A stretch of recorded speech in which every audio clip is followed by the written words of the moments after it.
تمام قسم کی تعریفات اس رب تعالی کے لیے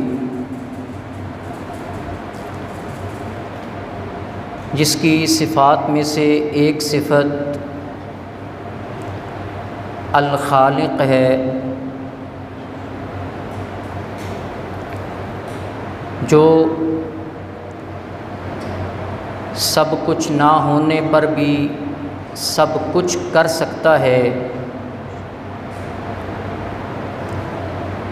جس کی صفات میں سے ایک صفت المصور ہے، جس نے کائنات کو کسی کی رائے اور مشورے سے تخلیق نہیں فرمایا، بلکہ یہ کائنات اس کی ذاتی تخلیق ہے، جس کی صفات میں سے ایک صفت المبدی ہے کہ جس نے اس پوری کائنات کو بغیر کسی نقشے، بغیر کسی نمونے اور بغیر کسی ماڈل کے اتنا شاندار تخلیق فرمایا ہے کہ اس کے علاوہ اس کائنات کو مزید خوبصورت انداز کے اندر تخلیق کیا ہی نہیں جا سکتا، جس کی صفات میں سے ایک صفت الباری ہے کہ جس اللہ تعالی نے اس کائنات کو زمین، آسمان، سورج، چاند، ستارے، سیارے، دن، رات، پانی، خشکی، بر و بحر، یہ تمام نظام بغیر کسی مدد کے ایسے شاندار انداز میں تخلیق فرمائے ہیں کہ اس طرح ترتیب اور تنظیم کے ساتھ کائنات کی ساری چیزوں کو تخلیق کیا ہی نہیں جا سکتا۔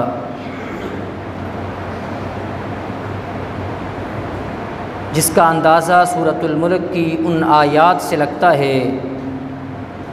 کہ فرجع البصر هل ترى من فطور ثم ارجع البصر كرتين ينقلب إليك البصر خاسئا وهو حسير، کہ کائنات کی طرف دیکھو، آسمان کی طرف دیکھو، سورج کی طرف دیکھو، زمین کی طرف دیکھو، خشکی کی طرف دیکھو، تری کی طرف دیکھو، کائنات کی قدرت کی ایک ایک چیز کو بار بار دیکھو، بار بار دیکھنے کے باوجود بھی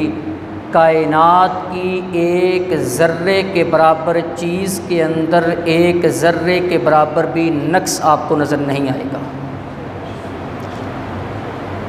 درود و سلام امام الانبیاء خاتم الانبیاء حضرت محمد الرسول اللہ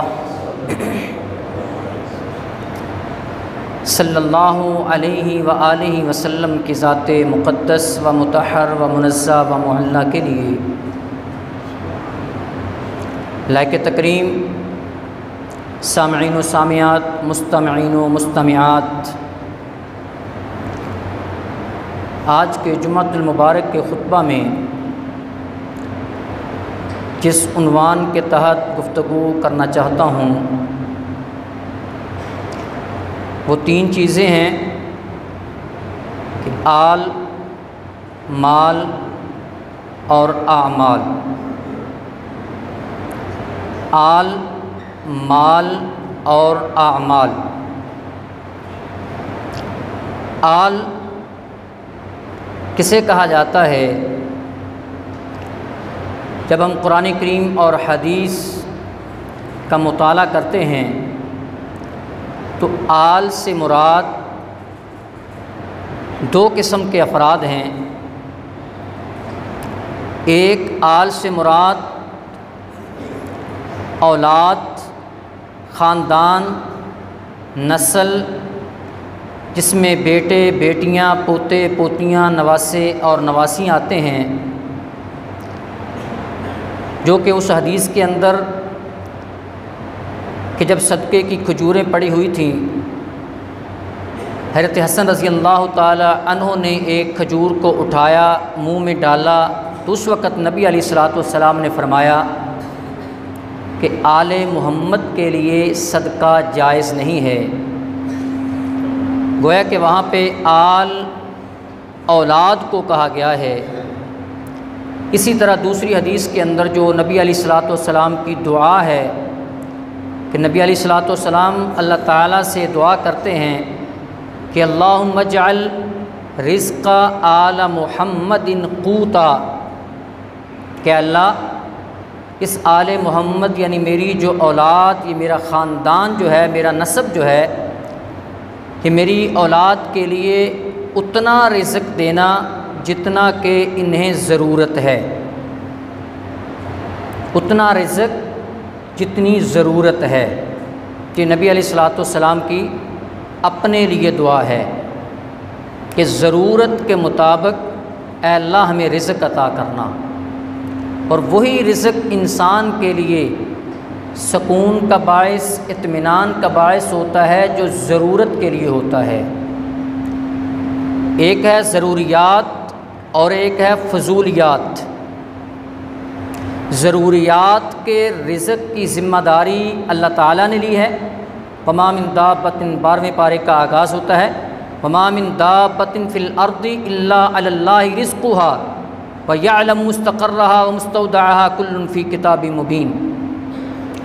انسان کی ضروریات کی ذمہ داری اللہ رب العالمین کی ہے، اور فضولیات کا تعلق انسان کے ساتھ ہوتا ہے۔ ضرورت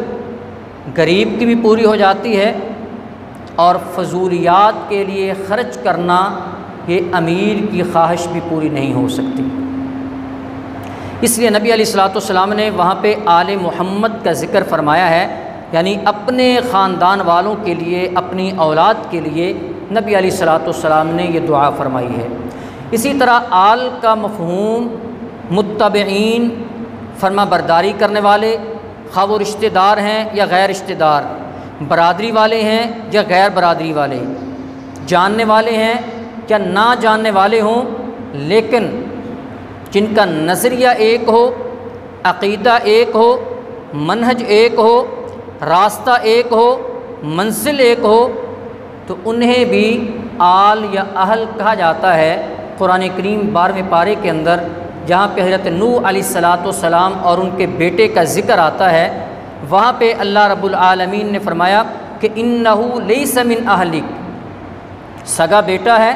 بیٹے نے باپ نبی کی بات کو نہیں مانا، اللہ تعالیٰ نے فرما دیا کہ انہ لیس من اہلک انہ عمل غیر صالح، بیٹا آپ کا ہے، خونی رشتہ ہے، لیکن آپ کے نظریے پر نہیں ہے، آپ کے منہج پر نہیں ہے، آپ کے عقیدے پر نہیں ہے، آپ کا تابع فرما نہیں ہے، تو گویا کہ وہ آپ کے اہل میں سے ہی نہیں ہے۔ اسی طرح ایک اور جگہ پر اللہ تعالیٰ نے آل فرعون کا ذکر کیا ہے، ادخلوا آل فرعون اشد العذاب، کہ آل فرعون کو سخت عذاب کے اندر داخل کر دو۔ اب یہاں پہ آل فرعون سے مراد فرعون کی تو اولاد نہیں، وہاں پہ فرعون سے مراد اس کی آل، اس کے متبعین جو اس کے نہج پر تھے، جو اس کی باتوں کو ماننے والے تھے، ان لوگوں کو کہا گیا ہے کہ یہ اس کی آل ہے۔ گویا کہ قرآن و حدیث سے یہ دونوں مفہوم ثابت ہوتے ہیں کہ آل سے مراد اولاد بھی ہے، اور آل سے مراد متبعین، فرما بردار، فرما برداری کرنے والے، وہ سارے لوگ آل کے اندر آتے ہیں۔ اسی طرح مال کی بھی دو اقسام، ایک وہ مال ہے کہ جو انسان حلال ذرائع سے کماتا ہے، اور ایک وہ مال ہے کہ جو انسان حرام ذرائع سے کماتا ہے۔ دونوں کی ویلیو ایک ہے ظاہری طور پر۔ حلال ذرائع سے 50,000 کمایا ہوا، ظاہری طور پر ویلیو، اس کی قیمت مارکیٹ کے اندر دکان میں ایک ہے، لیکن اللہ تعالیٰ کے نزدیک دونوں کی ویلیو، دونوں کی قیمت ایک نہیں ہے۔ اللہ تعالیٰ کے نزدیک حلال کی ویلیو ہے، حلال کی قیمت ہے، جبکہ حرام کی قیمت اللہ تعالیٰ کے نزدیک منفی کے اندر جاتی ہے، جس کا اندازہ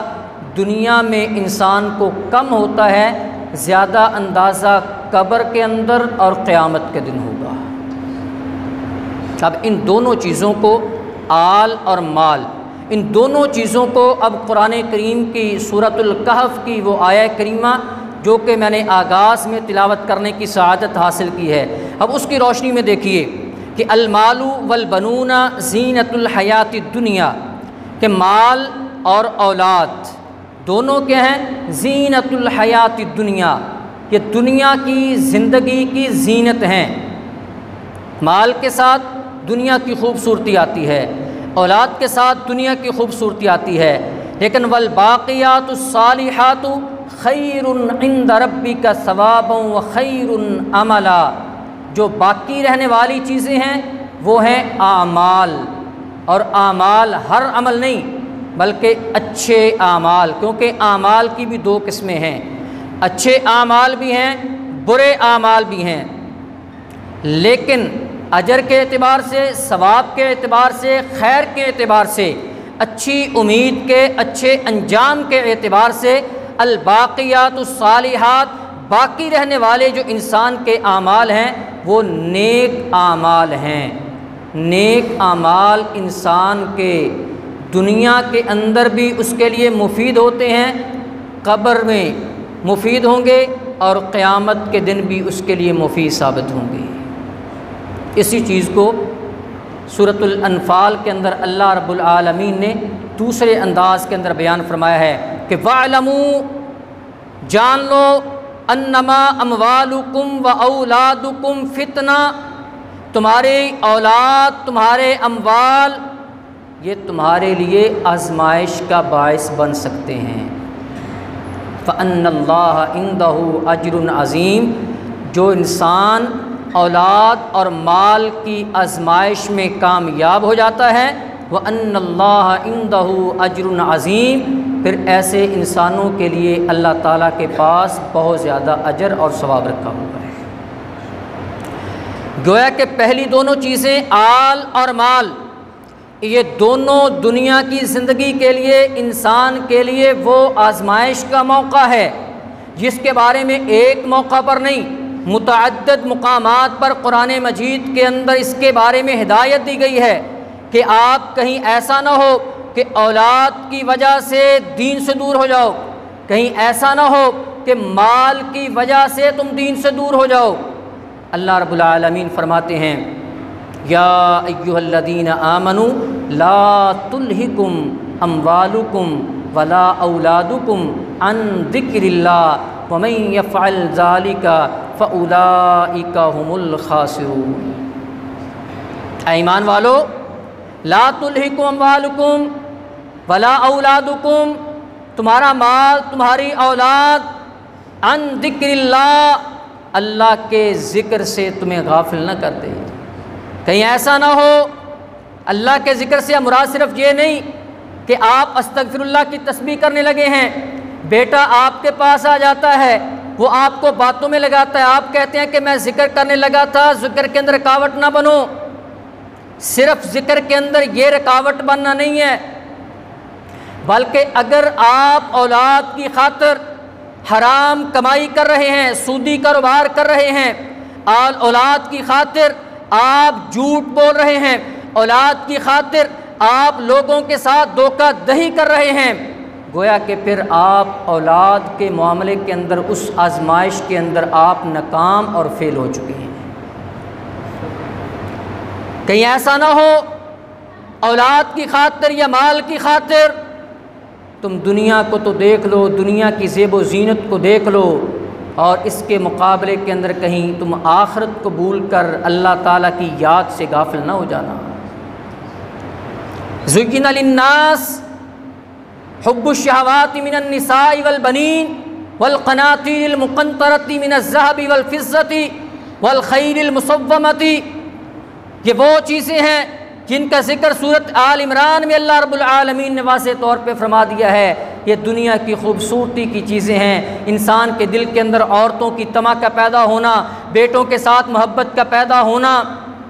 اور اسی طرح سواریوں کا پیدا ہونا، مال کے ساتھ محبت پیدا ہونا، سونے کے ساتھ محبت پیدا ہونا، چاندی کے ساتھ محبت پیدا ہونا، یہ ساری چیزیں زُيِّنَ لِلنَّاسِ حُبُّ الشَّهَوَاتِ مِنَ النِّسَاءِ وَالْبَنِينَ وَالْقَنَاطِيرِ الْمُقَنطَرَةِ مِنَ الذَّهَبِ وَالْفِضَّةِ وَالْخَيْلِ الْمُسَوَّمَةِ، یہ وہ چیزیں ہیں جن کی وجہ سے انسان بسا اوقات اپنے رب کو انسان بلا دیتا ہے، اللہ تعالیٰ سے غافل ہو جاتا ہے۔ تو پھر کرنا کیا ہے؟ آل اور مال یہ دونوں دنیا کی زندگی کے لیے، انسان کے لیے آزمائش اور فتنے کا باعث بن جاتے ہیں۔ تیسری چیز ہے اعمال۔ فکر تینوں کی کرنی ہے، آل کی فکر بھی کرنی ہے، مال کی فکر بھی کرنی ہے، اور اعمال کی فکر بھی کرنی ہے۔ آل کی تربیت دنیا کی زندگی کے اندر درست کی ہوگی، آل کی تربیت درست کرنا یہ درست عمل بن جائے گا۔ مال کو درست ذرائع سے کمایا ہوگا، مال درست ذرائع سے کمایا ہوا یہ انسان کا نیک عمل بن جائے گا۔ اس کے الٹ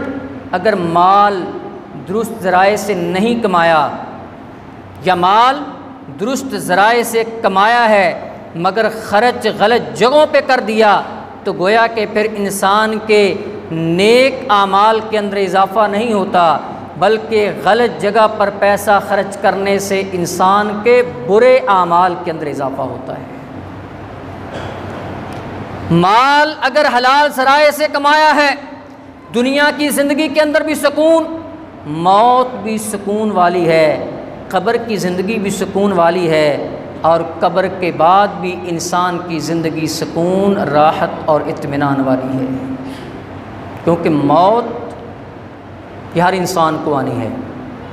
مشہور آیت ہم نے کئی مرتبہ سنی ہے، کل نفس ذائقۃ الموت۔ اب یہ آیت اتنی عام ہے، ہر فرد کو، تقریباً ہر مسلمان ذی شعور کو زبانی یاد ہے، لیکن شاید کبھی ہم نے غور نہیں کیا کہ اس کے اندر اللہ تعالیٰ نے کتنی لطافت اور باریکی کو بیان فرمایا ہے۔ اس میں یہ نہیں کہا کہ ہر انسان نے مرنا ہے، اس میں یہ نہیں ہے، اس میں یہ کل نفس ذائقۃ الموت، ہر نفس، ہر ذی روح جس کے اندر روح موجود ہے اس نے موت کا ذائقہ چکھنا ہے۔ موت کے ذائقے کی بات ہے، اور ذائقہ پتہ کیا ہوتا ہے؟ جس کو ہم ٹیسٹ کہتے ہیں۔ سانگلہ ہل کے لوگ تو اکثر جو ہے کھانے پینے کے ساتھ کافی تعلق رکھتے ہیں، یہ ٹیسٹ کو بھی سمجھتے ہوں گے۔ ہر چیز کا اپنا اپنا ٹیسٹ اور اس کے فلیور کے اعتبار سے بھی اس کا ٹیسٹ اور ذائقہ مختلف ہوتا ہے۔ آئس کریم کو لے لیں، اس کے اندر کتنے فلیور ہیں، جیسا فلیور ہوگا اس طرح کا ٹیسٹ اور اس طرح کا ذائقہ آئے گا۔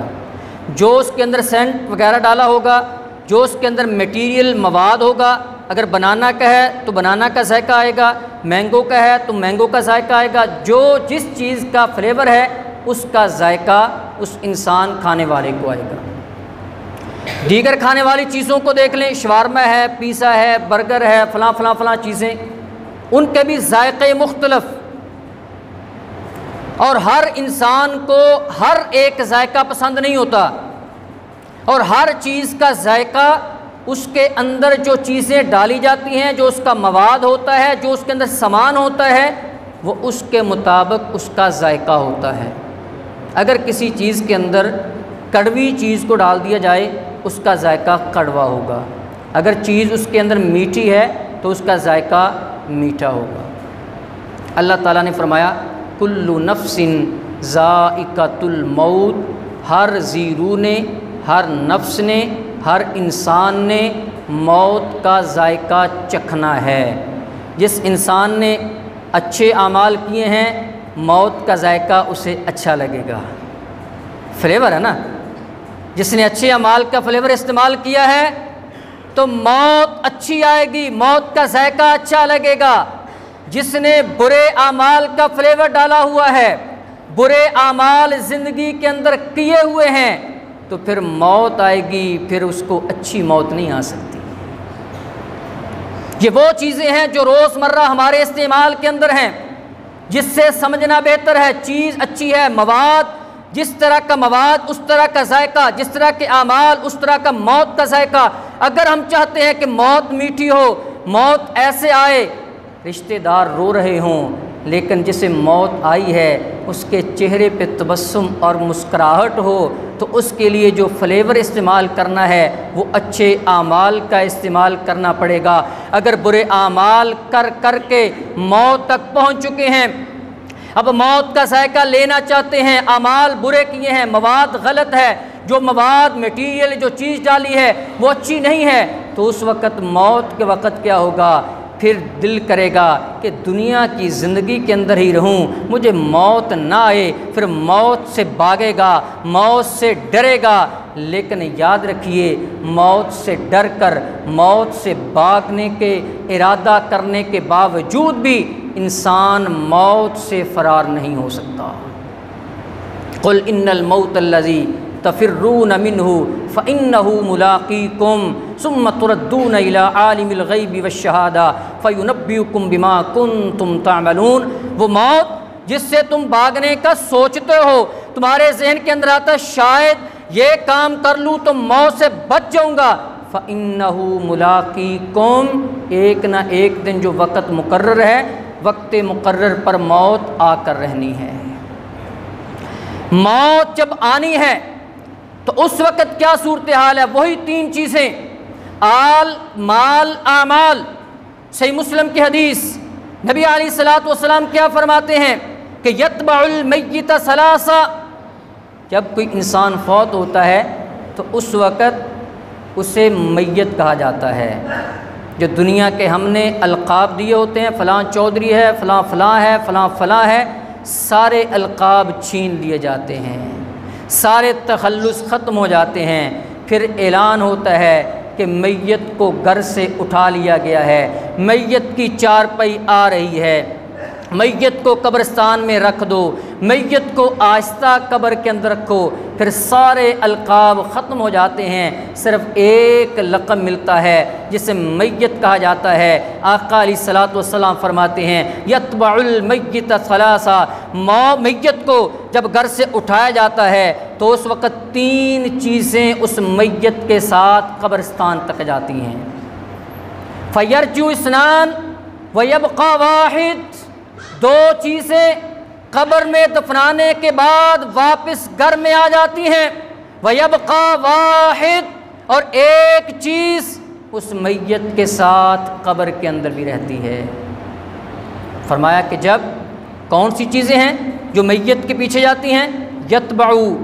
اہلہ ومالہ وعملہ، تین چیزیں میت کے ساتھ گھر سے قبر تک جاتی ہیں۔ ایک رشتہ دار، اہل و عیال، اولاد، بیٹے بیٹیاں، بھائی، رشتہ دار، دوست، احباب، جو بھی اس کے عزیز و اقارب میں سے ہیں وہ ساتھ جاتے ہیں۔ اور دوسرا یتبع مالہ، کوئی ایک کھیس پیٹی سے نکال کر نیا دیا، یہ صاف کھیس ہے، اس میت کے اوپر ڈال دو، قبر کی طرف لے کر جانا ہے۔ گھر والے، راستے میں دیکھنے والے دوست، عزیز و اقارب کہیں یہ نہ کہیں کہ آخری وقت ہی کوئی اچھا صاف کھیس نہیں دیا، اوپر چادر نہیں دی، وہ پیٹی سے نکال کر، وہ ٹرنک سے نکال کر، وہ الماری سے نکال کر وہ اس میت کے اوپر دے دیا جاتا ہے۔ لیکن جب میت کو قبر کے اندر رکھنے لگتے ہیں فوری طور پر آہستہ سے کہتے ہیں وہ کھیس کو اتار لو، کھیس کو واپس گھر میں لے کر جانا ہے۔ اب کھیس بھی برداشت نہیں ہو رہا قبر کے اندر اس میت کے ساتھ۔ فیرجع اثنان، دو چیزیں واپس آ جاتی ہیں، جو مال ساتھ گیا تھا،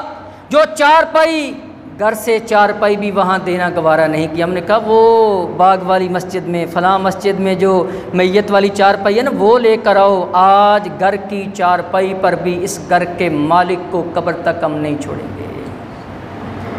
کہتا کوئی نہیں ہے لیکن ساری چیزیں ظاہر ہو رہی ہوتی ہیں کہ یہی چیزیں ہیں۔ مال بھی واپس آ جاتا ہے، قبر کے اوپر مٹی کو ڈالا، مٹی ڈالنے کے بعد بیٹے بھی آ جاتے ہیں، کیا جی وہ دوست آئے ہوئے ہیں ان کو بھی اب کھانا کھلانا، کھانا تیار، عزیز و اقارب رشتہ داروں میں اعلان ہو جاتا آ جاؤ جی کھانا کھا لو، کھانا ٹھنڈا نہ ہو جائے، چاول ٹھنڈے نہ ہو جائیں، لوگوں نے واپس جانا ہے، ٹائم فلاں ہو رہا ہے، اہل بھی واپس آ گیا، مال بھی واپس آ گیا، سارے واپس آ گئے، ایک چیز نبی علیہ الصلوۃ والسلام نے فرمایا اس کے ساتھ قبر میں رہتی ہے، یبقى واحد، اور وہ کون سی ہے؟ یتبع عملہ، انسان کا عمل انسان کے ساتھ، میت کے ساتھ قبر میں رہتا ہے۔ لیکن اس کے ساتھ ساتھ دوسری حدیث کو بھی ذہن میں رکھیے، نبی علیہ الصلوۃ والسلام نے فرمایا کہ اذا مات الانسان انقطع عنہ عملہ الا من ثلاث، من صدقۃ جاریہ او علم ينتفع به او ولد صالح يدعو له۔ تین چیزیں جب انسان دنیا سے رخصت ہوتا ہے ساری چیزوں کا تعلق ٹوٹ جاتا ہے، تین چیزوں کا تعلق ساتھ رہتا ہے۔ ایک چیز یہ ہے کہ صدقۃ جاریہ، دنیا کی زندگی کے اندر اپنے مال کا استعمال اگر جائز راستوں پہ کیا ہوا، وہی چیز آل مال اعمال، مال اگر درست راستے پہ خرچ کیا ہوا، اچھے طریقوں پہ خرچ کیا ہوا، جائز کاموں پہ خرچ کیا ہوا، فی سبیل اللہ خرچ کیا ہوا، انسانیت کے لیے خرچ کیا ہوا، وہ قبر کے اندر بھی کام آئے گا، قیامت کے دن بھی کام آئے گا۔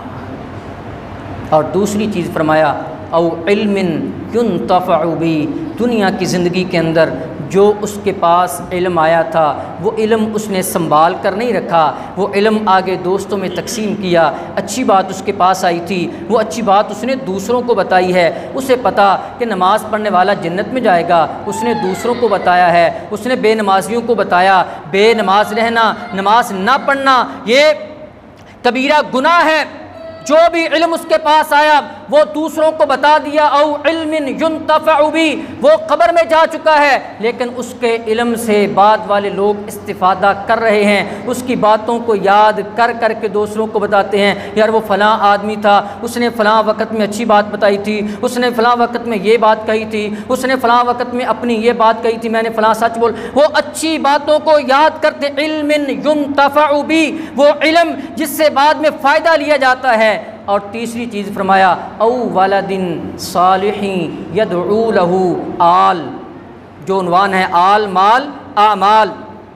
کہ آل کی تربیت درست کی ہوئی، اولاد کی درست تربیت کی ہوئی، اولاد کو اذکار سکھائے ہوئے، اولاد کو اللہ کے قریب کیا ہوا، اولاد کو نماز پڑھائی ہوئی، اولاد کو قرآن کریم پڑھایا ہوا، وہ نیک اولاد ہوگی، وہ نماز پڑھے گی، نماز کے اندر کیا ہے اتحیات میں جائے گی، وہ کہے گی رب اجعلنی مقیم الصلاۃ ومن ذریتی ربنا اغفر لی ولوالدی ربنا اغفر لی ولوالدی ربنا اغفر لی ولوالدی۔ نیک اولاد ہوگی، نماز سکھائی ہوگی، نماز پڑھے گی، وہ فرض ادا کرے گی، وہ نوافل پڑھیں گے، سنن پڑھیں گے، ہر نماز کے اندر اتحیات میں دعا کریں گے، اے اللہ میرے والدین کو بخش دے، اے اللہ میرے والدین پہ رحم فرما دے، اے اللہ میرے والدین نے میری تربیت اچھی کی ہے، اے اللہ میرے والدین نے تیرے گھر کے اندر مجھے داخل کیا ہے، میری تربیت کی ہے، تیرے گھر میں جا کر تیرا نام لوں، اے اللہ جس میرے باپ نے مجھے تیرے گھر میں داخل کر دیا ہے اب وہ میرا باپ اے اللہ تیرے پاس آ چکا ہے، اے اللہ اب تو اس پہ رحم فرما دی۔ والدین صالح یدعو لہ، گویا کہ آل مال اگر ان دونوں کا استعمال صحیح ہوا ہے تو وہ درست عمل بن جائے گا، اور درست عمل کس انداز کا بنے گا؟ اس انداز کا بنے گا کہ اس کا فائدہ موت کے وقت بھی ہوگا، اس کا فائدہ قبر کے اندر بھی ہوگا، اس کا فائدہ کل قیامت کے دن بھی ہوگا۔ لیکن اس تصویر کا دوسرا رخ ہے بڑا تلخ، لیکن بس اوقات آپ کو پتہ ہے تلخ باتیں بھی کرنا پڑتی ہیں، اور تلخ باتیں پتہ کیوں کرنا پڑتی ہیں؟ جب 103 ٹمپریچر ہو نا، 103 بخار ہو، تو اس وقت وہ اگر ڈاکٹر کے پاس مریض آتا نا 103 بخار والا، تو وہ آگے سے میٹھی گولیاں نہیں دیتا، وہ ڈاکٹر یہ نہیں کہتا یہ 2 چاکلیٹ کھا لو 30 روپے والی، یہ ڈیری کی کھا لو، یہ فلاں کی کھا لو، چاکلیٹ کھا لو۔ 103 بخار والے کو چاکلیٹ نہیں دی جاتی، اس کے یا انجیکشن لگایا جاتا ہے یا کڑوی اس کو ٹیبلٹ دی جاتی ہے۔ کڑوی بات اس لیے کہہ رہا ہوں، ایک طرف آل کا استعمال، اولاد کا استعمال کیسا؟ جس طرح یعقوب علیہ الصلوۃ والسلام نے پہلے پارے کے اندر سورۃ البقرہ کے اندر حضرت یعقوب علیہ الصلوۃ والسلام دیکھا کہ شاید میرے آخری ایام ہیں، اولاد کو اکٹھا کیا، اولاد کو اکٹھا کر کے پتہ کیا کہا، ام کنتم شہداء اذ حضر یعقوب الموت اذ قال لبنیہ ما تعبدون من بعدی قالوا نعبد الہک و الہ آبائک ابراہیم۔ یہ مکمل آیت۔ یعقوب علیہ السلام نے اولاد کو اکٹھا کیا، اولاد کو اکٹھا کرنے کے بعد پوچھا، اے میری اولاد مجھے بتاؤ جب میں دنیا سے رخصت ہو جاؤں، میرے دنیا سے رخصت ہونے کے بعد تم کس کی عبادت کرو گے؟ کیا میرے سمیت جتنے بھی احباب یہاں مسجد میں بیٹھے ہیں، کیا ہم نے اپنے چھوٹے بھائیوں کو یا جو والدین ہیں انہوں نے اپنی اولاد کو اکٹھا کر کے کبھی اس طرح کی بات کی ہو کہ بھئی مرنے کے بعد کیا کرو گے؟ دنیا کی زندگی کے اندر تو میں دیکھ رہا ہوں تم کیا کر رہے ہو، کیا مرنے کے بعد بھی تمہارے اذکار، تمہاری نمازیں، تمہارا تلاوت قرآن کریم کرنا، تمہارا اللہ تعالیٰ کا ذکر کرنا، اللہ تعالیٰ کے ساتھ تمہارا تعلق، تمہارا رابطہ وہ کیسا رہے گا؟ یعقوب علیہ السلام نے تو یہ تعلیم دی ہے کہ اگر اس طرح کا موقع ہو اولاد کو اکٹھا کرو، اسے وصیت کرو، نصیحت کرو، تاکہ تمہیں، کیونکہ جب والدین قبر کے اندر ہوں گے اولاد نیک ہوگی، اولاد اچھا کام کرے گی، اس کا ثواب والد کو، والدہ کو قبر کے اندر ملے گا۔ لیکن اس کے اگر برعکس ہوا، اگر دعاؤں کا سلسلہ والدین کا ختم ہو گیا، اگر وہاں پہ والدین کو نیکیوں کی ضرورت ہوئی تو والدین قبر کے اندر کیا کریں گے؟ یہ وہ چیزیں ہیں جن کے ساتھ انسان کے اعمال درست ہوتے ہیں۔ کن کے ساتھ اعمال درست ہوتے ہیں؟ انسان کے اندر تقویٰ ہو، تقویٰ ہوگا انسان کے اعمال درست ہوں گے، جو تیسرا پوائنٹ ہے، آل مال اعمال۔ اعمال درست کیسے ہوں گے؟ جب انسان کا تقویٰ ہوگا۔ یا ایھا الذین آمنوا اتقوا اللہ وقولوا قولا سدیدا یصلح لکم اعمالکم۔ اگر تقویٰ ہوا تمہارے اعمال درست ہوں گے۔ قولوا قولا سدیدا، سچ بولو گے، دغا بازی نہیں کرو گے، دھوکہ نہیں کرو گے، فراڈ نہیں کرو گے، تمہارے اعمال درست ہو جائیں گے۔ تمہارے دلوں کے اندر خلوص ہوگا، تقویٰ ہوگا، للہیت ہوگی، یصلح لکم اعمالکم، تمہارے اعمال اعمال صالحہ بن جائیں گے۔ اور جب اعمال اعمال صالحہ بن جاتے ہیں تو پھر رب تعالیٰ فرماتے ہیں من عمل صالحا من ذکر او انثی وهو مؤمن فلنحیینہ حیاتا طیبہ، جو مرد جو عورت نیک اعمال کرتا ہے ایمان کی حالت میں، فلنحیینہ حیاتا طیبہ، تو ہم اس انسان کو، اس مرد کو، اس عورت کو دنیا کی پاکیزہ زندگی عطا کر دیتے ہیں۔ خلوص اور تقویٰ، حضرت سفیان ثوری رحمۃ اللہ علیہ، ان کے ایک ہم عصر تھے حضرت عمر بن قیس الملائی رحمۃ اللہ علیہ، اتنے بڑے بزرگ اور محدث تھے کہ حضرت سفیان ثوری رحمۃ اللہ علیہ، یہ تو مشہور بزرگ ہیں، محدث ہیں، یہ حضرت سفیان ثوری رحمۃ اللہ علیہ حضرت عمر بن قیس الملائی رحمۃ اللہ علیہ ان کے پاس ان کی زیارت اور انہیں سلام کرنے کے لیے ان کے پاس پیش ہوتے تھے، کتنے بڑے بزرگ تھے، لیکن تقویٰ اور خلوص اور للہیت اس قدر کہ 20 سال نفلی روزے، پیر کا روزہ چاند کے اعتبار، پیر کا روزہ چاند، جمعرات کا روزہ، اور چاند کے اعتبار سے ایام 20، 13 چاند کا، 14 کا اور 15 کا، 13ویں، 14ویں اور 15ویں کا، یہ نفلی روزہ 20 سال مسلسل رکھا ہے۔ لیکن 20 سالوں کے اندر ایک مرتبہ بھی گھر والوں کو بھی پتہ نہیں چلنے دیا کہ گھر والوں کو ہی پتہ چل جائے کہ میں نے روزہ رکھا ہوا ہے۔ تہجد کے وقت اٹھتے، تہجد پڑھتے، کہتا جی کھانا بنا دو، کھانا کھا لیا، اب انہوں نہیں پتہ، انہوں پتہ یہ ناشتہ کر رہے ہیں، بریک فاسٹ ہو رہا ہے، کھانا ناشتہ کر لیا، نماز وغیرہ ادا کی، بعد میں اپنی دکان پہ جانا ہے، کھانا لے لیا گھر سے، دوپہر کا کھانا لنچ بنا کر ساتھ لے لیا، دکان پہ جاؤں گا، دکان پہ جا کر دوپہر کا کھانا کھاؤں گا، راستے میں جاتے راستے میں کسی غریب کو صدقہ کر دیتے، گھر والوں کو نہ پتہ چلے، دوسروں کو تو پتہ دور کی بات ہے، گھر والوں کو بھی اس نیکی کا نہ پتہ چلے، اور شام کو افطاری کے وقت گھر آتے، کہتے بھوک لگی ہے مجھے کھانا دے دو، افطاری کے وقت شام کا کھانا کھا لے۔ 20 سال اس قدر خلوص کے ساتھ ان روزہ رکھا ہے، یہ محدثین کے کام ہے، یہ ہے تقویٰ، اس کے ساتھ اعمال درست ہوتے ہیں۔ اگر اعمال درست نہ ہوئے، آل اس کی تربیت اچھی نہ کی، مال استعمال اچھا نہ کیا، اعمال کو درست نہ کیا، تو پھر کیا ہوگا؟ 29واں پارہ سورۃ المعارج آیت نمبر 11 سے 18 تک مسجد میں قرآن کریم ترجمے والا پڑھا ہے، میں آپ سے ہاتھ جوڑ کر اپیل کروں گا یہاں پڑھ کر جائیں۔ اگر یہاں نہیں آپ گھر میں پڑھنا چاہتے ہیں بہت اچھی بات ہے، ضرور آج یا کر پڑھیے تاکہ آپ کو پتہ چلے آل مال اور اعمال ہمارے کیسے ہیں۔ وہاں پہ رب تعالیٰ پتہ کیا فرماتے ہیں، مختصر بتا دیتا ہوں، یود المجرم لو یفتدی من عذاب یومئذ ببنی، قیامت کے دن وہ بد قسمت انسان جس کے بارے میں رب تعالیٰ کی طرف سے فیصلہ ہو جائے گا کہ اس انسان کو جہنم کی آگ کے اندر پھینک دیا جائے، وہ انسان آگے سے پتہ کیا کہے گا، لو یفتدی من عذاب یومئذ ببنی، اے اللہ مجھے جہنم کے عذاب سے بچا لے، اس کے بدلے کے اندر میری اولاد کو جہنم کے عذاب کے اندر داخل کر دے۔ آج اولاد کی خاطر ہم مال کو نہیں دیکھتے کیسے کما رہے ہیں، اولاد کی خاطر سب کچھ خیر شر سب کچھ اکٹھا ہو رہا ہے، لیکن قیامت کے دن یہی والد اولاد کے بارے میں کہے گا میں عذاب سے بچ جاؤں، جہنم کی آگ کے اندر میرے بیٹے کو ڈال دیا جائے۔ جواب آئے گا نہیں، ایسا نہیں ہو سکتا۔ پھر کہے گا وصاحبتہ، سورۃ المعارج آیت نمبر 11، 12، 18 تک، صاحبتہ، اے اللہ میری بیوی کو جہنم میں ڈال دیا جائے اور مجھے جہنم کی آگ سے بچا لیا جائے۔ جواب آئے گا نہیں۔ پھر کہے گا وأخی،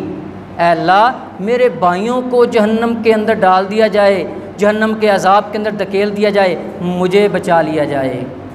جواب آئے گا نہیں۔ پھر کہے گا وفصیلتہ التی تؤوی، جتنا میرا خاندان ہے، چچا تایا کزن سب خاندان کو اے اللہ جہنم میں ڈال دے، مجھ اکیلے کو بچا لے۔ جواب آئے گا نہیں۔ فصیلتہ التی تؤوی، پھر کہے گا ومن فی الارض جمیعا ثم ینجی، اے اللہ دنیا میں جتنی پراپرٹی تھی، جتنے میرا پیسہ تھا، جتنا مال تھا، جتنی گاڑیاں تھیں، سب کچھ من فی الارض جمیعا، آل جمیع، سارا کچھ اے اللہ وہ رکھ لے اور اس کے بدلے میں مجھے جہنم کے عذاب سے بچا لے۔ جواب آئے گا، صرف نہیں کا جواب نہیں آئے گا، صرف نہیں کا جواب نہیں آئے گا، کلا، ہرگز نہیں، لا کا لفظ نہیں ہے، کلا ہرگز ایسا نہیں ہو سکتا، انہا لظا، اب تو شعلوں والی آگ تیرے اوپر بھڑکنے والی ہے، اور کیسی ہے، نزاعۃ للشوا، جو چہرے کی کھال کو جلا کر رکھ دے گی، تدعو من ادبر وتولا وجمع فاوعى، جو موت سے بھاگنا چاہتا ہے، جہنم کی آگ سے بھاگنا چاہتا ہے، وہ اسی کو پکارنے والی ہے، وجمع فاوعى، جو دنیا کی زندگی کے اندر مال کو سینت کر رکھتا تھا لیکن یہ نہیں دیکھتا تھا کمایا کیسے ہے، خرچ کہاں پہ کرنا ہے، آج اس انسان کو کسی چیز کے عوض بھی چھوڑا نہیں جا سکتا، آج اس کے لیے جہنم کی آگ کو تیار کیا ہوا ہے۔ حضرات، لمحہ فکریہ ہے، دعوت فکر ہے، اپنی آل کو دیکھیں، مال کو دیکھیں اور اپنے اعمال کو دیکھیں۔ اللہ تعالیٰ تینوں کے بارے میں ہمیں فکر مند ہونے کی توفیق نصیب فرمائے۔ وما علیہ الا البلاغ۔